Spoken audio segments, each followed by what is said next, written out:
हुकूमत ने फरवरी में 5G स्पेक्ट्रम की नीलामी का ऐलान कर दिया है। वफाकी वजीर बराए IT शिज़ा फातिमा कहती हैं कि 5G पहली बार पाकिस्तान में मुतारिफ करवाने जा रहे हैं। इस्लामाबाद में न्यूज़ कॉन्फ्रेंस करते हुए शिज़ा फातिमा ने कहा कि नौजवानों के लिए रोज़गार के मौके इंटरनेट से जुड़े हैं। समाजी तरक्की में डिजिटल कनेक्टिविटी के बगैर मुमकिन नहीं।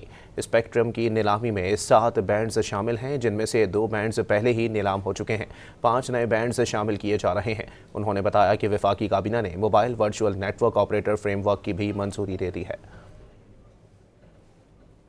हुकूमत ने फरवरी में 5G स्पेक्ट्रम की नीलामी का ऐलान कर दिया है। वफाकी वजीर बराए IT शिज़ा फातिमा कहती हैं कि 5G पहली बार पाकिस्तान में मुतारिफ करवाने जा रहे हैं। इस्लामाबाद में न्यूज़ कॉन्फ्रेंस करते हुए शिज़ा फातिमा ने कहा कि नौजवानों के लिए रोज़गार के मौके इंटरनेट से जुड़े हैं। समाजी तरक्की में डिजिटल कनेक्टिविटी के बगैर मुमकिन नहीं।